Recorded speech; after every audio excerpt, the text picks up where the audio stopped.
Hello, and welcome to my tanking guide for Mythic Zek'voz.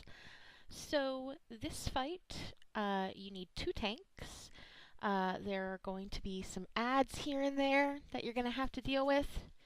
And so, just have the markers down. As you can see, we have a star kind of close to the middle of these two pillars here in the middle of the room. We have an orange circle hidden behind my grid, and we have a purple diamond. We have two people assigned to the CCs of the two in the back, and we always kill the star first. Basically, the way we start off is I'm usually the off tank in our guild, and what we do is I start the boss because I am a spell warding spect paladin. So what I do is for this first combo that's coming up, which is exactly the same as Heroic, it's Void Lash, Shatter, Void Lash, and I spell warding right before he does the Void Lash, so that way I completely negate the Void Lash of the first and second cast that he does of it. I still have to put up my active mitigation for the Shatter though. As soon as he's done with that combo, he does a Surging Darkness, which is the fun little rings that we all know and love from Heroic. And he's going to spawn some adds here in about 20-ish seconds, looks like. So my off tank, which is the Demon Hunter, he takes the next combo, and after he takes the combo, then I'm going to taunt. A bunch of little baby adds are going to spawn, and then the larger adds are going to spawn as well. So these little baby adds, what we do is we have everybody try to get pretty close since the I-beam just went off, so that they can all be really tight-knit for AoEing down. Our Demon Hunter grips them in, and then our Resto Druid uses Ursul's Vortex to keep them in. And, you know, if you have any stuns or anything, that's good too. One thing is that I watch my timers for Void Lash here.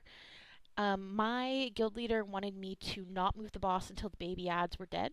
So that's why, even though I had time to get to the purple ad before the combo went off, I did not do so. And second half the combo goes off, boom, and he taunts, and then I go to start interrupting the orange ad.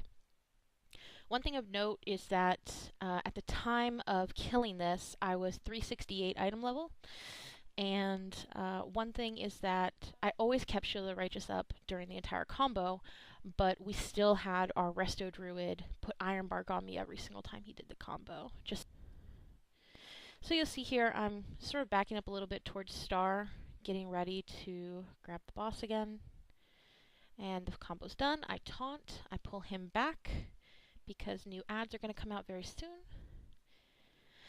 These little clouds you're seeing around is the Rolling Deceit. Rolling Deceit, people get it and they have to drop it out of the group. You can see right here CAG has it on the left of my screen. Basically he leaps out, drops the cloud, and comes back in. But if you touch the cloud, it summons an ad. It's no bueno. Just no matter what, if you can avoid it, don't have the ad get spawned. And you can see in the middle here my weak aura lets me know how long I've got left on Shield of the Righteous. Okay, so ads are coming in now. I'm going to do what I can to interrupt the star as much as possible. Surging Darkness is coming in a couple seconds. One other thing is that we had our Demon Hunter tank during the Surging Darknesses as much as humanly possible, since he's much more mobile than I am. Alright, so one thing about this is he does Void Lash during this Surging Darkness. So as a tank, what we do is we tell everybody to hang out on the orange side as much as possible, because we'll have the tank go to the purple side, so that way the combo is predetermined as to where it will face, so there's no chance you accidentally hit somebody during the Surging Darkness time. And here I pony over here, and of course there's a bunch of clouds nearby, so we have to be very, very careful.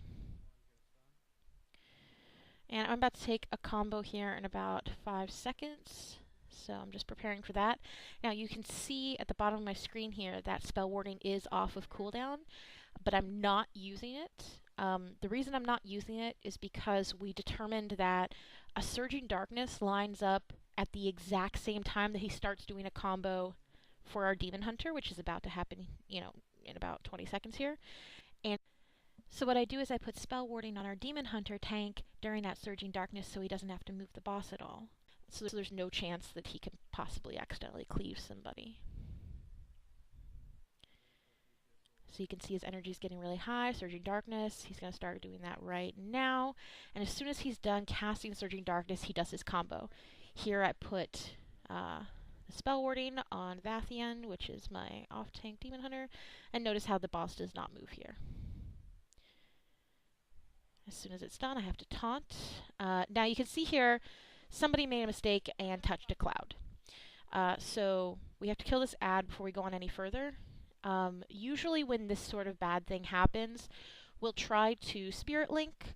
A nice tip is that you can actually Typhoon them or Thundershock or whatever to knock the ad in the air.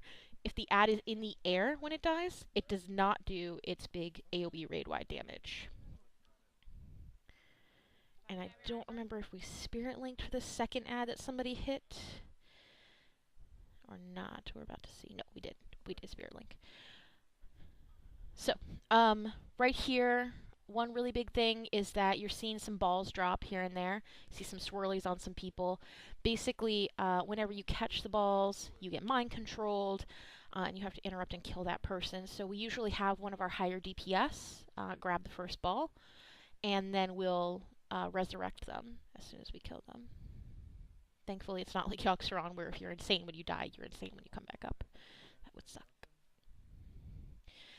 You have to be really, really careful because the outline of the circle is very hard to see. So you can see there's a couple times where I'm almost standing in it, I don't even realize it. And wherever the person soaks the ball, whichever direction they're facing, that is actually the direction that the ball will go next. And if you just got done soaking and you have that big swirly around you, you're going to cast an AoE Fear when the swirly is done counting down. So you have to be really careful about that as well. So here I'm about to take a combo. We're slowly losing people, as you can see on my grid, just from the mind control. So it's just a burn at this point. And so I use my Ardent Defender here. Unfortunately, I also get Pain Suppression and Iron Bark, which I was not expecting. So there was just not great communication there. That's my fault, but also partially others. There's a ball that needs to get soaked. Good. We got Shankai in there, which is our monk healer. At some point, you have to quit sacrificing DPS and start sacrificing healers because at this point, it's a burn. And if you sacrifice all your DPS, then you're not going to kill. So right here I put Sacrifice on Vathian, and then I taunt. I try to center him a little more, get him away from the ball. Shankai puts her circle on me before she dies.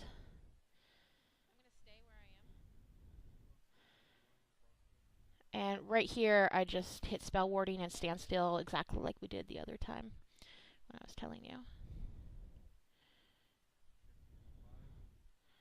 And then I hit Guardian of the Ancient Kings as well as get Iron Bark. Only 1 million left.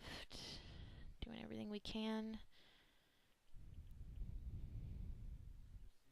So at this point somebody used Lay on Hands on me, otherwise I would have just bubbled. But I think at this point we killed it, so I didn't even need to bubble, but...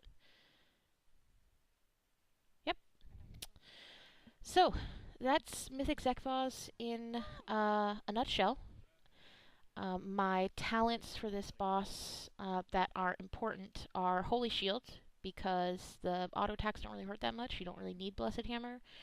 And you can actually deflect some of the shadow damage that happens during the fight. So Holy Shield is very important. Crusader's Judgment. Fist of Justice, because your stun, having it up more often for those larger ads is really nice.